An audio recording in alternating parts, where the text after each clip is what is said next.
Hi, this is Amnah here again, and I'm one of the co-creators of My English Matters. And in this session, it's another Q&A session, and we're calling it AMA, Ask Mem Anything.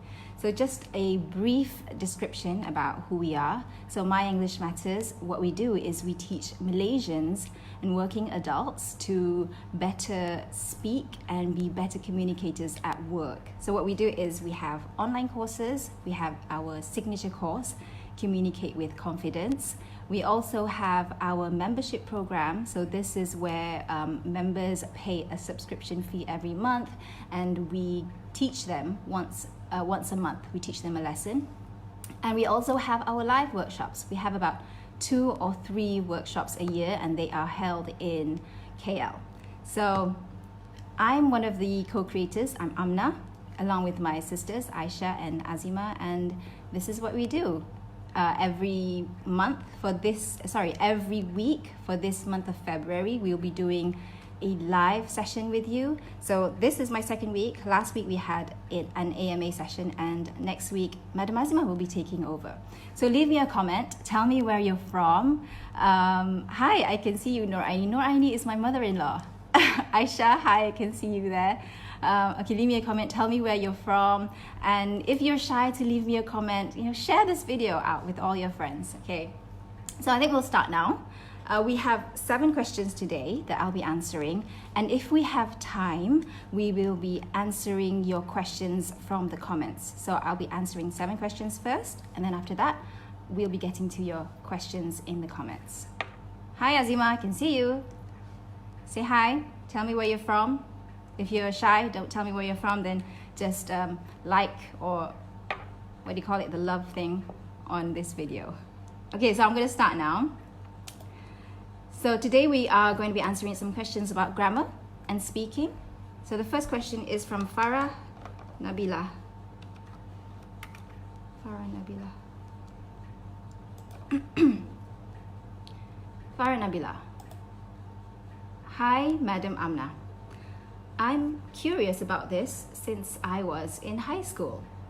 As we know that we have to put the root word after using the word to. I like to sleep and not I like to sleeping. But why are there some sentences with the verb ing after the word to? In what circumstances do we need to use the verb with ing? That's all, madam, and thank you. P.S. I have a mock exam tomorrow. Wish me luck. All the best, Farah Nabila. Okay, you wrote this last week, so I hope your mock exam went well last week. Okay, so I'm going to answer this question. Okay, I know that a lot of second language learners, you were taught that after the word to, and you follow it with a verb, you're not supposed to put the ing behind it. So for example, I like to sleep, not I like to sleeping. But there are some situations where you can use the verb with ing. And when you add an ing after the verb, it becomes a noun. And it's called gerund, which it's spelled G-E-R-U-N-D. So not all verbs with ing at the back is a gerund, but in some situations they are. So for example, I like running. So running is a noun in this sentence. So I like swimming. Swimming is a noun in that sentence. So that is what you call gerund. So there are 3 situations where you use to plus the gerund. I'm going to go through each one. So it's going to be a bit technical, but don't worry, you can just listen to me. It's okay if you don't completely understand, but knowing this does help you. Okay, so I've written down my notes here, and I also had to research about this because I wanted to, when it comes to grammar questions, I have to make sure that I'm teaching you something that is accurate, is correct, because grammar, it can be complex because some certain grammar rules apply to this situation, but there are also always exceptions. So there are 3 situations where you can use gerund. So you use gerund or gerund. Actually, I don't really know how to pronounce it, but it's okay. So when the to is part of a phrasal verb. So meaning that, okay, I'll give you an example. I look forward to meeting your parents tonight. I look forward to meeting your parents tonight. Not I look forward to meet your parents tonight. Because the to is part of the verb. It's called a phrasal verb. A phrasal verb is when a verb is kata kerja, okay? But when the verb, it consists of more than one word, that's what you call a phrasal verb. So in this sentence, I look forward to. Look forward to is a phrasal verb, okay? So that to is part of that phrasal verb. So that is when you can use the gerund, which is meeting. Okay, I hope you get that. Meet. Meet is the root word, and you add the ing, it becomes meeting. So I look forward to meeting. Okay, I hope that is clear for you. The second situation is when your to, the to, is part of the adjective. So it's a combination and it becomes an adjective. For example, I am addicted to watching soap operas on TV. So addicted to is an adjective. It is describing me. I am addicted to watching soap operas on TV. Okay? So that's when you can say watching. I'm addicted to watching. Not I am addicted to watch soap operas. I'm addicted to watching soap operas. So the watching is a noun. It's a gerund. You add the ing at the back. Okay, the third situation where you can use a gerund or verb plus ing is when the to is part of a noun. Okay, example. His addiction to gambling has caused a lot of stress for his family. So the noun is addiction to gambling. So it becomes a phrase. His addiction to gambling. It's part of a noun. So that's why you can use gambling, not his addiction to gamble. His addiction to gambling has caused a lot of stress for his family. So that is the examples that I can show you. There are more examples. Actually, I got this explanation. I looked through quite a lot of explanations and this one was the best.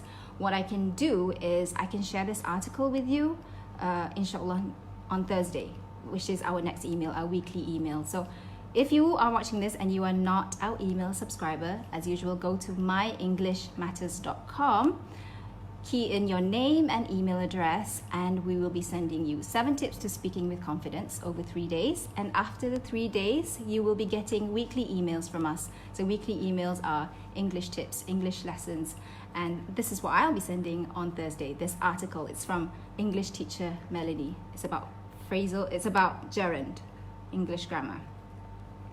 So again, let's summarize 3 situations where you can use to plus verb plus ing, which is gerund. When to is part of a phrasal verb. Second, when to is part of an adjective. And third, when to is part of a noun. Okay, does that make sense? Right? I'm going to move on. I'm going to move on to the next question. The next question is by Mazwin. All right, Mazwin, I need to search for your email.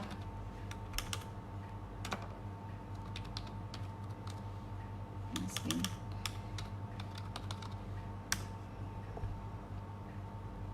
Hi, wa alaikum salam, Fariza. I can see you guys. Thanks for leaving me a comment. All right, let's look for Mazwin's email. Leave us your questions in the comments if you have any, and inshallah I'll try to answer them after I've answered these 7 questions. Oh, I'm looking at the wrong inbox. Oh my goodness. Sorry guys. I actually opened my email earlier this morning, and while I was getting ready this morning, I think one of my kids, they closed my browser. He closed my browser, so I've lost all these emails. This is what happens when you have small children and your computer is in the living room. That's what they do. I love my kids, don't worry about that. Okay. Where is Maswin's email? And I'm gonna have to look for it. Maswin.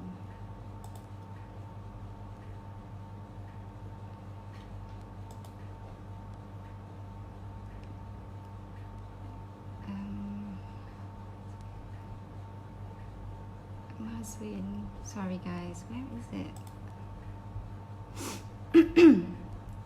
Okay, here it is. Finally.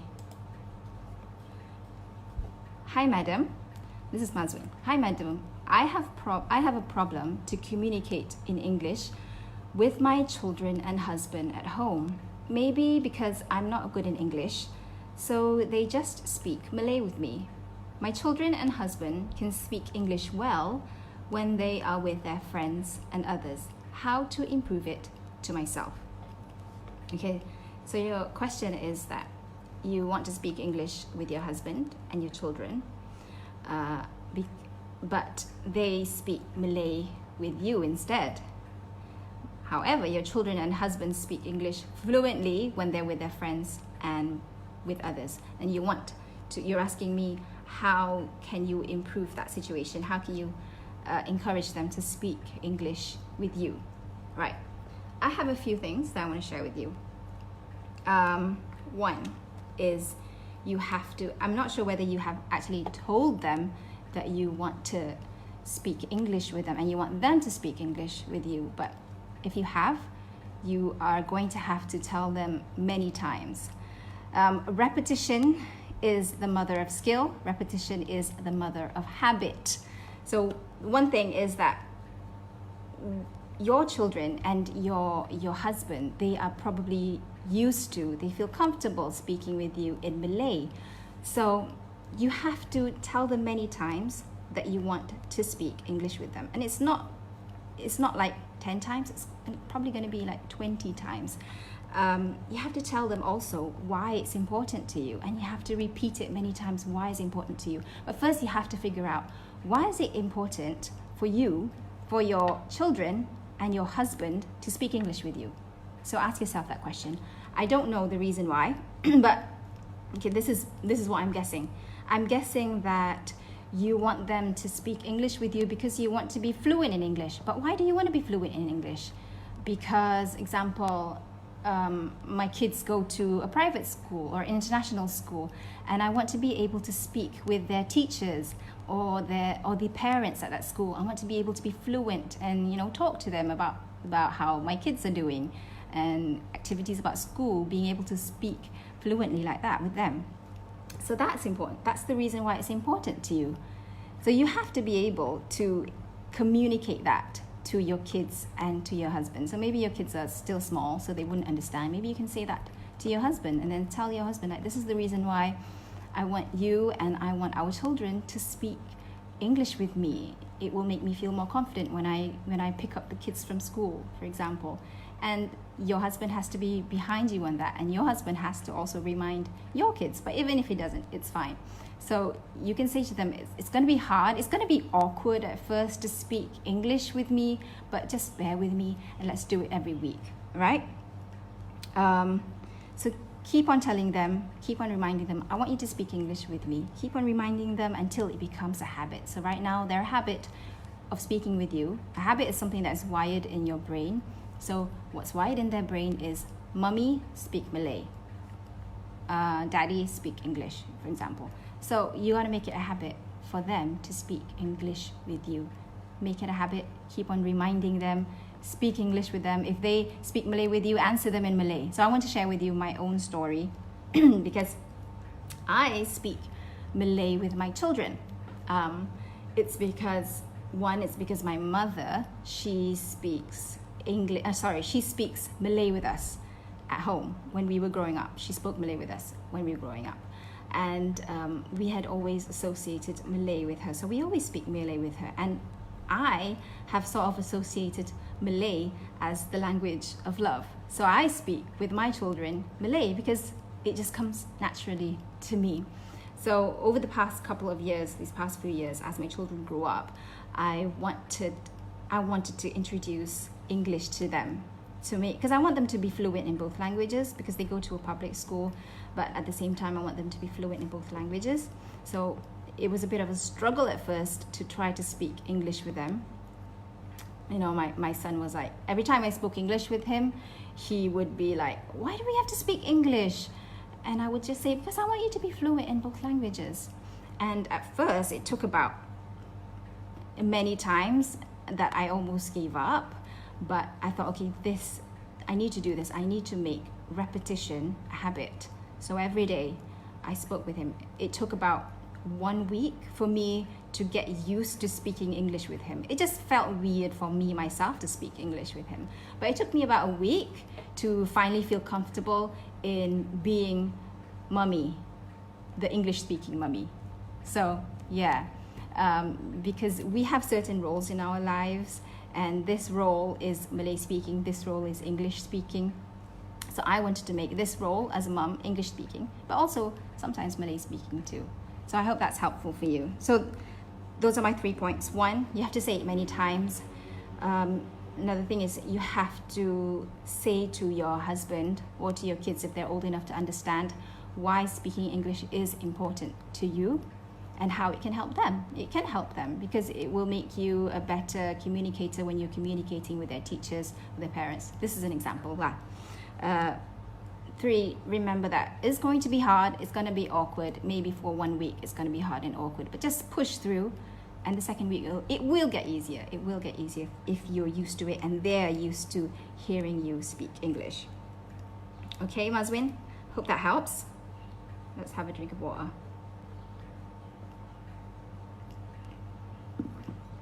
And we will go to the next question. The next question is from Alia Atira.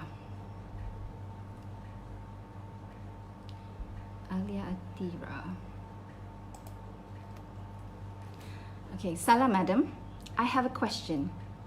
Can we use the word but, and, or any other conjunctions to start a sentence?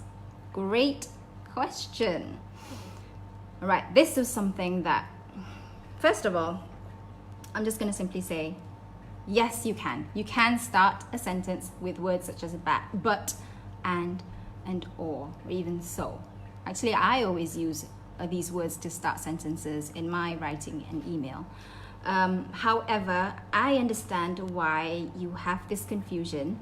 I think it's because maybe you were taught this in high school. If you were taught this in high school, let me know. Maybe anybody in the comments can let me know, was this something that was taught in your English class?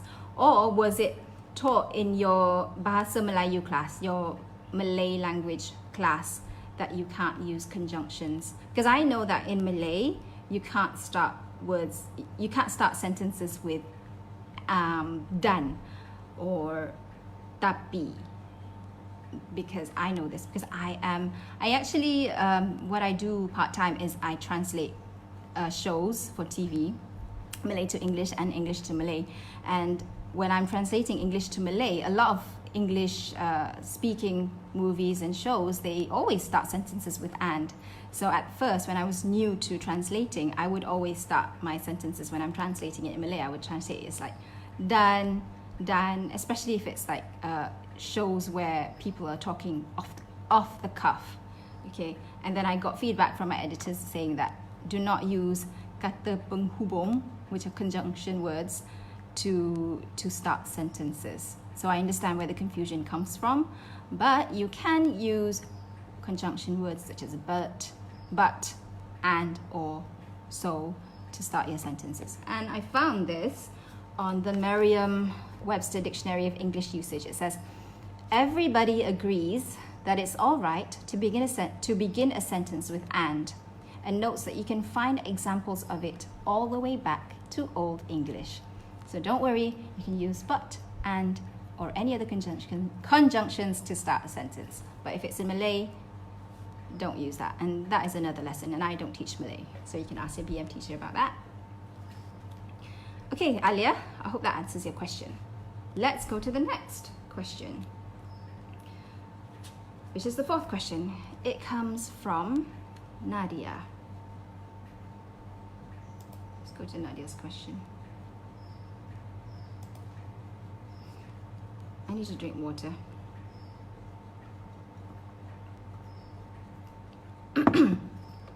Salam Amnah. Waalaikum salam Nadia. Any tips to overcome a situation where you are trying to communicate with someone but they are not paying attention? Sometimes during a conversation, I am struggling to find suitable words and it causes me to stutter a lot. Because of this, the person I'm talking to gets interrupted and starts doing something else like checking the handphone or talking to another person. I end up not being able to finish my story and I get frustrated. Anyway, thank you for the effective email cheat sheet. I'm practicing the tips given and I feel like my email writing has improved a lot. Just a short one. You're welcome. Actually, Nadia is one of our online course students, a student of Communicate with Confidence. So this effective email cheat sheet that she's talking about is the bonus. It's a bonus for the online course. So if you join our online course, Communicate with Confidence, we send you 10 tips to 10 tips to writing effective emails. So I'm glad that, Nadia, that those tips have been helpful and you feel that your email writing has improved. Great to hear that. So I'm going to answer your question now. Any tips to overcome a situation where you're trying to communicate with someone but they are not paying attention? So your problem is you're trying to talk to someone and that person is not paying attention. So you think that, sometimes when you're talking, you're struggling to find a word and you're stuttering, and because of this, that person gets distracted or interrupted. So she or he looks at their phone. This is not my phone, sorry. My phone is there. Or starts talking to another person. And what ends up is you can't finish your story and then you just get frustrated. So what do you do? Hold on. There's an ant on my phone. Oh my goodness. Sorry. This is what happens when you go live, right? Weird things happen. Anyway, what do you do? Okay, Nadia, I have a few points for you that I want to talk about. Coincidentally, because you are our student, our Communicate with Confidence student, you are going to be getting another bonus, and it's called Phrases for Speaking Up. So these are phrases that you can use when somebody interrupts you, or when you want to interrupt someone, or when you want to speak up. Okay, let me share with you the situations where you need to speak up. Okay, I think we have time. Yes, 10:23 right now. We just finished this bonus, and inshallah we will be sending it next month to our online course students. So in this bonus, there are 8 situations where you need to speak up. So one is you want to interrupt someone, where it's important for you to interrupt someone in a discussion. Maybe somebody is talking too much, or you have an opinion that is really important for you to share. So you want to interrupt someone. Number 2, you want to end your interruption. So maybe you interrupt someone and you say, okay, my interruption has ended. This is your turn now. Number 3, you want to refuse interruption. So somebody interrupts you and you want to stop them from interrupting you. That's the 3rd situation. The 4th situation is phrases for continuing what you were going to say. So what you can say to continue from where you left off. The 5th situation is phrases for signaling the end of your turn, meaning that you finish speaking, you want to let somebody else speak. Number 6 is phrases for offering other people the chance to speak. So you're talking or somebody else is talking and you want to let another person speak. That's another situation. 7th situation is phrases to keep other people speaking. So you want to encourage them to speak. You can be responsive to them. And the 8th situation is phrases for turning down the chance to speak. So if somebody says, Amnah or Nadia, can you share your opinion? And you don't have anything to say. What can you say to say that you don't have anything to say? Okay. So in your situation, it seems like you are being interrupted.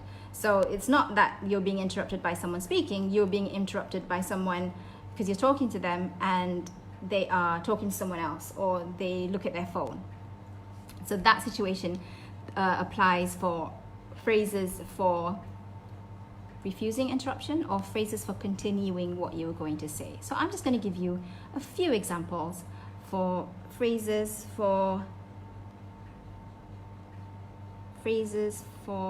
refusing interruption. So I'm just going to give you like 3. There's a lot more here. There's like, I haven't counted, but I think there's about 50 phrases here that you can choose. Pick the ones that feels most natural to you. Most natural to you as in your personality, how you pronounce. So phrases for refusing interruption. I have just one more point to make. That's a phrase. Or you can say, I'm nearly finished. So maybe that person that talking to someone, you can say, I'm nearly finished. Let me just finish off what I was going to say. Another thing is you could say is, can I just finish my point? Say it in a way that's polite. Choose the phrases that sounds natural and polite in that situation, if being polite calls for it. Okay. I'll give you another few examples for phrases for continuing what you were going to say. So you're talking and that person is distracted by their phone or distracted by something or somebody else. So you could say, as I was saying before I was interrupted. Or you could say, carrying on from where I left off. Or you could say, let's return to the original topic. So those are phrases.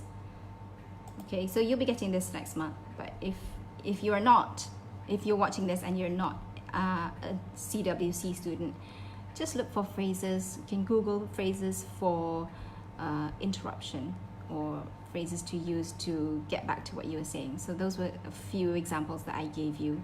If people interrupt you or the person that you're speaking to is distracted. So use those phrases.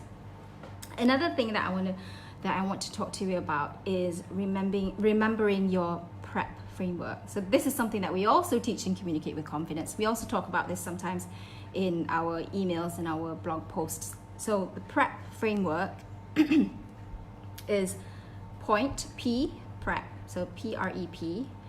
P stands for point, R stands for reason, E stands for example or elaboration, and the last P stands for point again. So there are many speaking frameworks. There are quite a few speaking frameworks that we teach in CWC, but I like to talk about prep because it's easy to remember. So when you are speaking to someone, because you say here that when you're struggling to find suitable words, it causes you to stutter and that person becomes distracted. Sometimes I think that, and I don't know whether the reason that they're distracted is because of your stuttering, but just remember, get back quickly to your point. So let me give you an example of prep. So prep is point. So what's your point? Say for example, my point is, I love cats. The reason? Because cats are cute and I always grew up with cats in the house. Example or elaboration. You could say, me and my children, we love cats and we want to have cats, but unfortunately we can't have cats because my husband, he doesn't really like cats right now. Remember I say right now because in the future I'm going to make him love cats. And then the last one is P, get back to your point, and that is why I love cats. So keep it short, keep it to the point. If you find that your story is getting too long, remember to get back to your point so that people stay focused on your story. Another thing is that if you feel frustrated that you're not able to finish your story, don't take it personally, okay? Because unfortunately, we are living in a time and an age where we have shorter attention spans because of our phone. We are easily distracted. We're always thinking of what's the next feedback. So what is the next Facebook post to read? What's interesting in our phone? So our attention spans tend to be shorter now than it was before. I don't know if there's any scientific proof, but these are the habits that technology has brought upon us. So try not to take it personally if people don't listen to your story, just remember to get quickly back to your point. You can just say like, okay, can I just finish the point that I was trying to say? If there was an important message that you wanted to say to them before they got distracted, just get straight to your point. Okay, don't take it personally, because there are two types of frustrations. There's one type of frustration where we feel that we are not being heard, and one, we're not being heard because we don't talk a lot. Another situation is we're not being heard because we talk too much. So whatever it is, don't take it personally. Okay, so that's the answer to your question, Nadia. Let's summarize for you. 1, phrases for speaking up. Look for phrases that you can use to get back to your point. Look for phrases that you can use to get back to what you were saying if you were interrupted. Number 2, remember your prep framework. Point, reason, example or elaboration, and back to your point. Keep it quick. A lot of people don't have long attention spans, unfortunately. So people like for you to get to your point quickly. And then number 3, don't take it personally. If people don't listen to your full story, it's normal. I've had that happen to me, and I'm talking and then somebody gets distracted. It's up to you to make sure that your point gets across. Okay? So thank you, Nadia, for your question. Let me answer the next question. Just the 5th question already. We're halfway. It's already 10:30. It's from Mas Nora.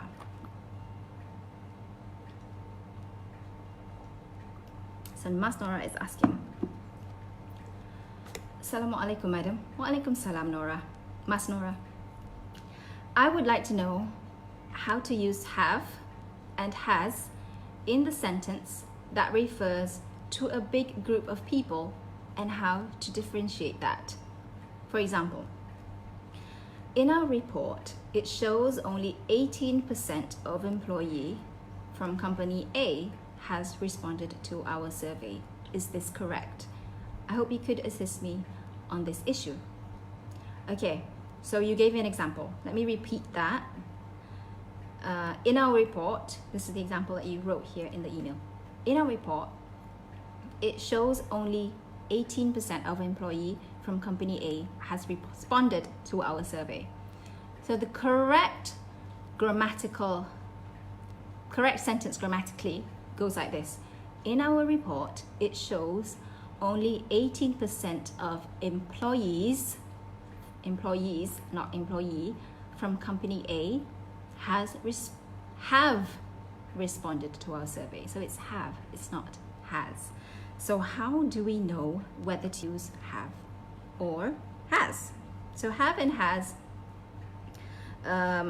is used in present tense.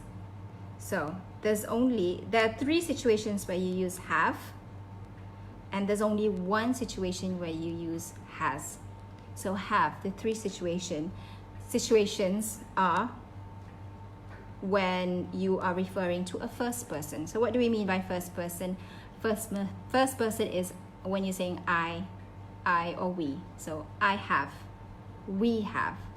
So you always remember first person is like when you're talking about yourself, or when you're talking about yourself, you're part of a group, we. So I have, we have. Not I has, not we has. Remember, I have, we have. The second situation where you use second situation where you use have is when you're talking with the second person.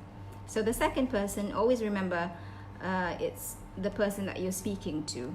So it's you have, not you has, you have.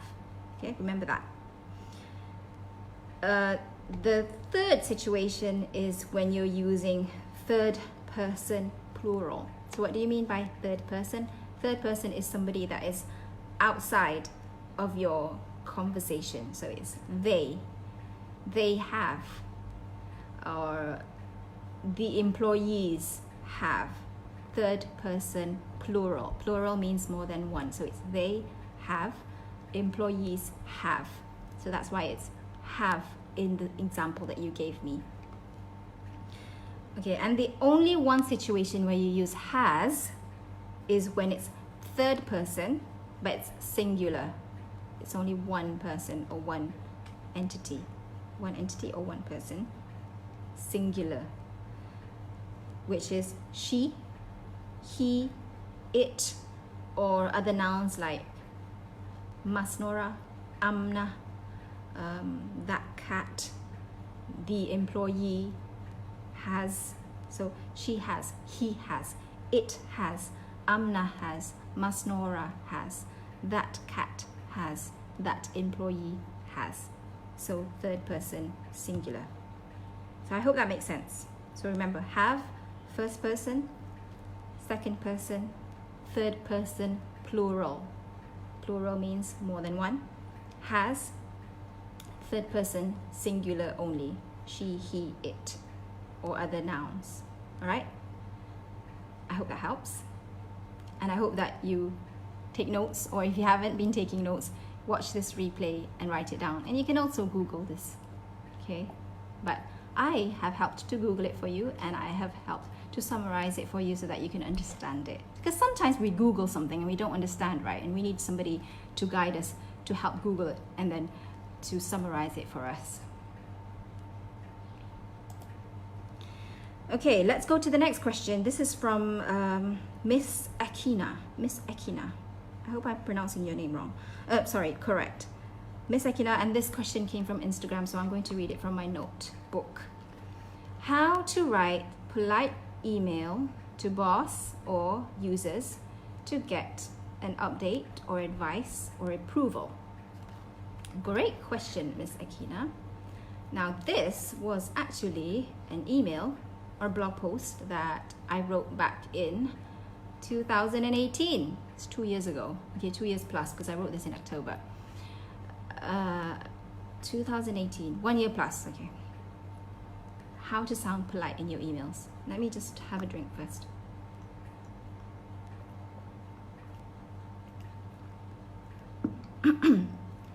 So I understand that when we are speaking, it's different from when we are writing, especially if English is your second language. And when you're writing, people can't see your expression, people can't see they can't hear your tone of voice. So we have to be extra careful when we are writing an email, when we are writing, so that we don't sound rude or too straightforward. It's really important, especially if you're writing to customers, or you are writing to clients, or you're writing to your boss or your supervisors. It's really important you have to put in that extra effort to make yourself not sound impolite, because I've had that mistake. I have written emails where, I'm just writing so fast, I forget to think about the other person that I'm writing to and how would they feel if they read it. So when I'm writing, personally, I will always write, will always read through my email as if I was the person reading it. So is the language appropriate? Does it sound polite? Do you sound cordial enough? Do you sound like a robot? So you don't want to sound like a robot. You want to sound like a human being. You want to sound friendly or cordial. Another word for friendly is cordial. So in this particular blog post, if you are our email subscriber, I will share this blog post with you through email. If you're not our email subscriber, don't forget, go to myenglishmatters.com, key in your name and email address, click submit, check your inbox, click on the green button in the email so that you can confirm your subscription with us, and you will get 7 tips to speaking with confidence. And after the 3 days, every Thursday, you will get an email from us with all these helpful tips to improve your English. So in this particular blog post, I wrote about phrases to use to sound more polite.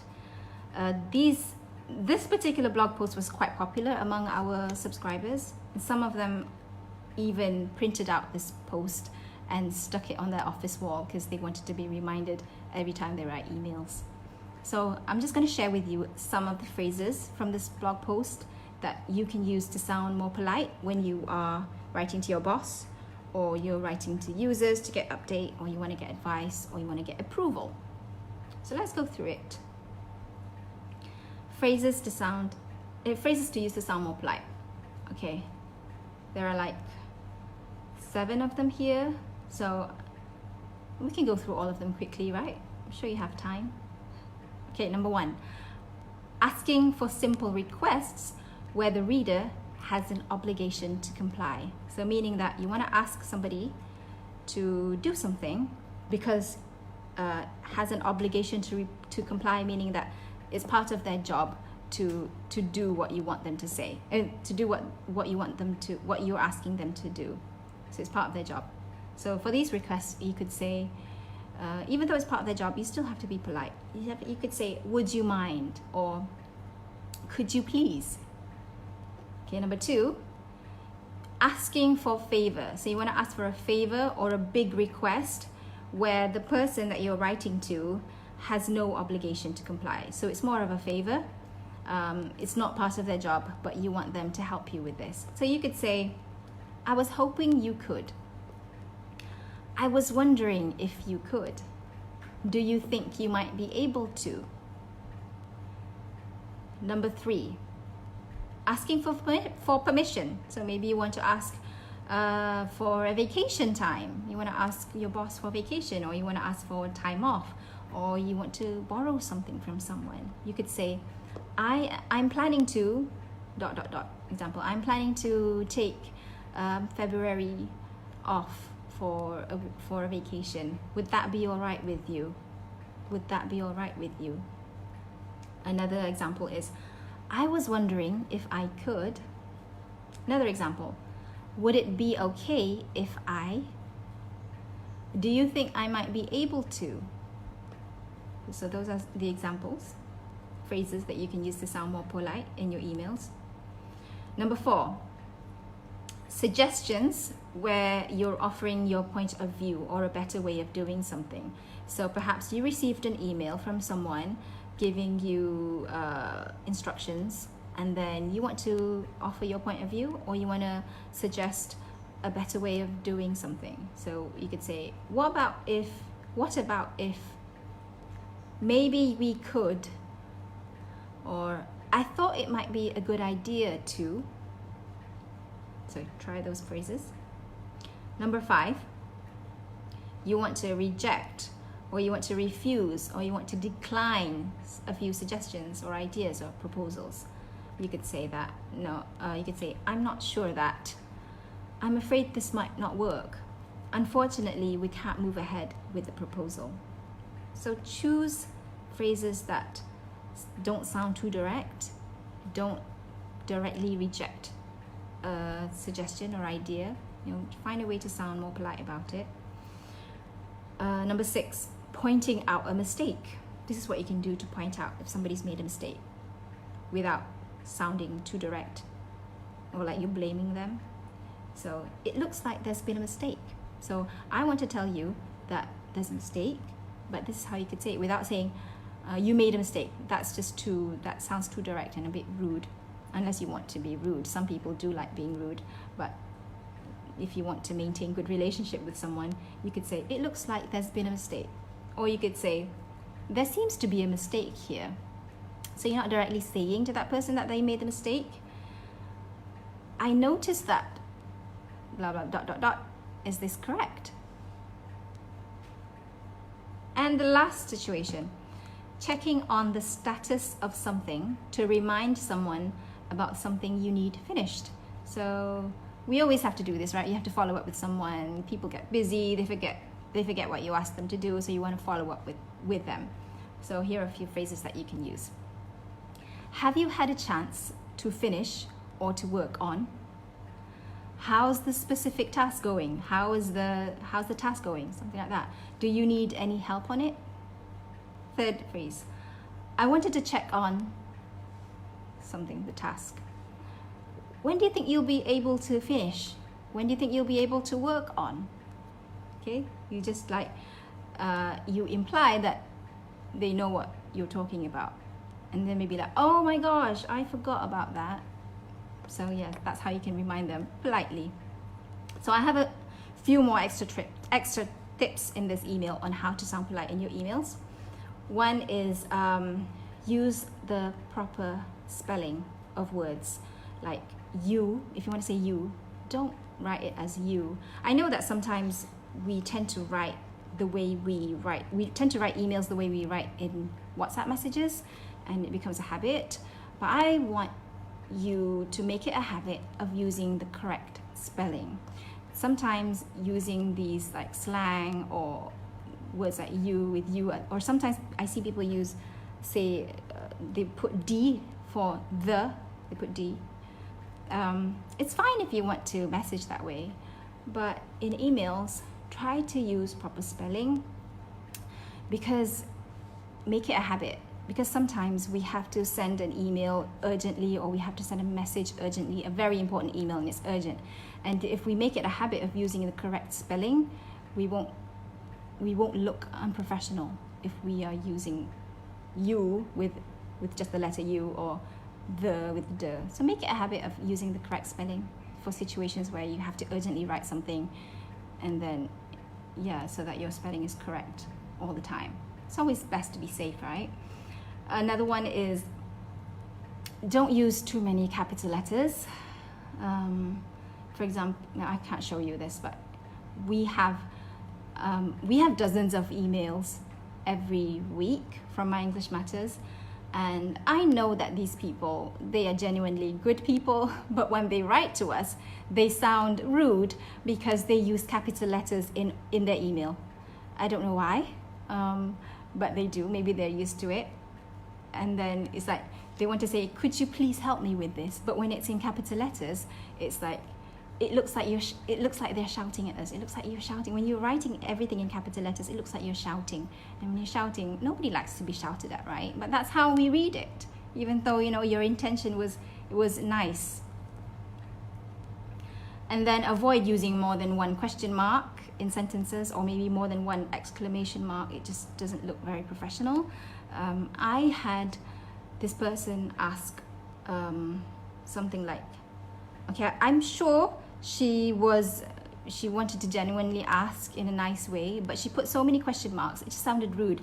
So she wrote something like, tak ada kelas kat Shah Alam ke? With so many question marks. And I'm sure maybe her intonation was actually, don't you have a class in Shah Alam? But when she put too many question marks, it sounds rude. Okay, so avoid too many question marks. And my last tip is to always end your email with thank you. I don't think you can go wrong with thank you unless you want to sound rude. Thank you in advance, appreciate it, things like that. Right, so I hope that was helpful.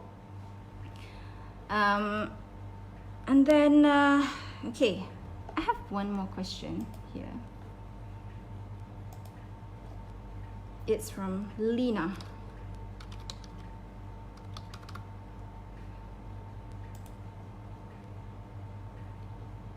Lena says, hi, I've been reading your emails and I'm only able to do so after 4 months from the first email you sent to me. I am interested to know more about your course. Please guide me. Okay. Our online course is Communicate with Confidence, and registration is not open yet. We usually open registration 2 or 3 times a year. Inshallah, we will be opening registration next week, by next Monday, not tomorrow, next Monday. And basically, Communicate with Confidence is for Malaysians. It can also be for second language learners. You don't have to be Malaysian to join this course, actually. But because we are Malaysians, we know that we attract a lot of Malaysians to our base. So it's a 12-week program. It has 5 modules, and we have so one week is 1 module. We have implementation week, which is like basically weeks for you to go through our course and to implement what you learn. We also have coaching calls. We have a Facebook group which we will go live just like this and answer your questions relating to the course. We also have as bonuses 2 tickets where you can join our workshop, inshallah, which will be in April. So more details about our course will be shared with you next week, inshallah, through email And also, Madam Azima will also be talking about it in our future Facebook Lives next week and the following week. So this is the second Facebook session this month. We have 2 more to go. Okay, that's all that I have for today. I've been talking for 50 minutes. It felt so fast. And I had fun. Okay, Aisha, do you have any questions for me? Because I can't see all your comments here because I'm going live through my phone. So the comments go by very fast. So I need Aisha to help me to send the questions through WhatsApp from my desktop. Okay. Let me see. Oh, Aisha, can you send me the questions in WhatsApp? Because I'm looking at the comments now, and it's a bit hard for me to go through everything through the comments. All right.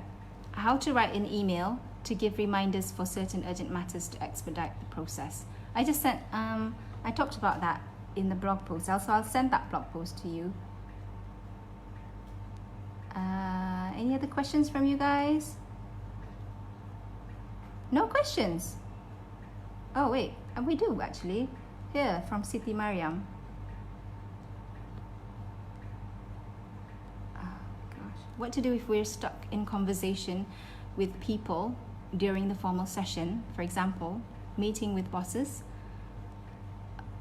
or foreigners. We have the data and facts in BM, but we don't have enough vocabulary. What to do if we stuck in conversation with people during a formal session?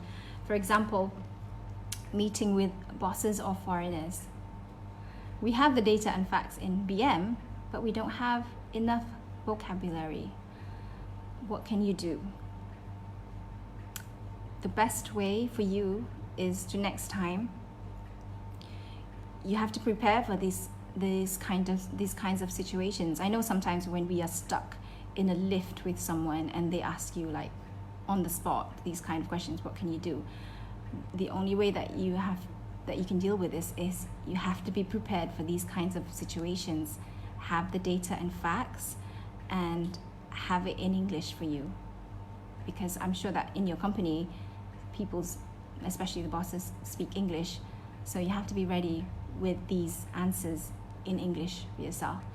And you also have to be proactively sharing these data and facts in English. So even if people don't ask you, be proactive about it. Share these facts and data with your colleagues so that when this kind of situation happens, you are ready for it.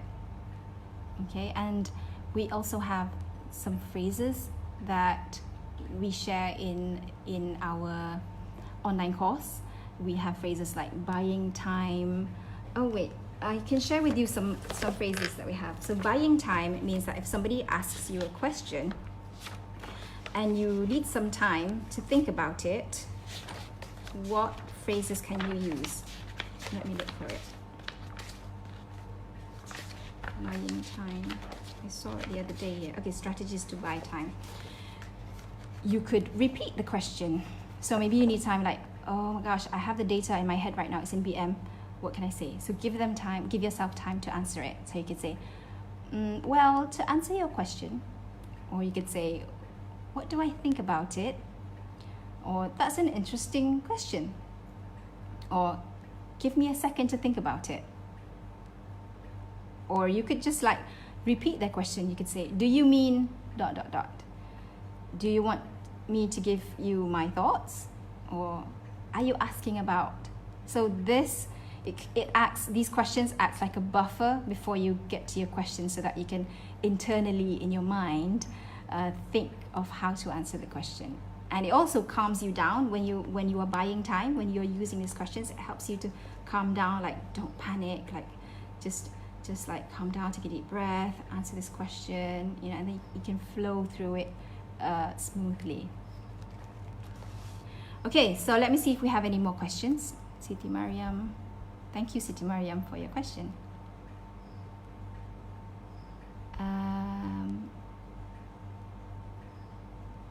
Okay.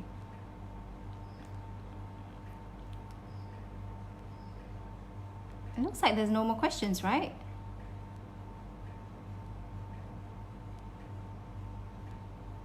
Yes, Siti Jamila, you said yes in BM, tapi dan are kata penghubung. So it's supposedly to be used to join two sentences. But I remember in English it is acceptable. Yes, in English it's acceptable. Just a little story about my work translating. You can't use tapi. This is BM. This is a BM lesson. So if you don't, you're not interested in BM, you don't have to listen. But you can't use tapi, but you just to start a sentence. But you can use namun. All right. So that was a struggle for me as I was translating English to BM at first, because English they always use and to start sentences, or they always use with. So there are a lot of more things that nuances that you have to know when you are translating English to BM and BM to English. Any more questions? It looks like there's no more questions here.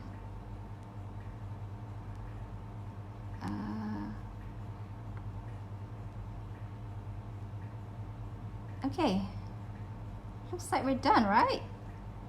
Waalaikum salam, everybody. Hi, Sarah. Hi, Zanaria. I think we're done for now. Okay, it's 10:56. 4 minutes left. So I made it in 1 hour. I made it. I talked to myself for 1 whole hour. Okay, I've been talking to you guys. So thank you so much for giving us your questions, for listening to me today. I hope you found this session helpful. So next week, Madam Azimah will be live. She will be going through some tips to speaking with confidence. And then the following week, it will be Madam Azimah again. So this is my last Facebook Live for you guys in February. It's been so much fun, and I am seriously contemplating to do more of these Facebook Lives. Except that it's the weekend, and during the weekend, my husband has to take care of my kids. So I feel a bit bad about that. But it's just this month, and inshallah, we will be doing more, especially if you join Communicate with Confidence and our members monthly program. We always go live for our students. So thank you so much. I've had so much fun. I'll be sharing all the resources and articles that I mentioned in this video in Thursday's email. So Assalamualaikum, and I'm going to click on finish now. Goodbye.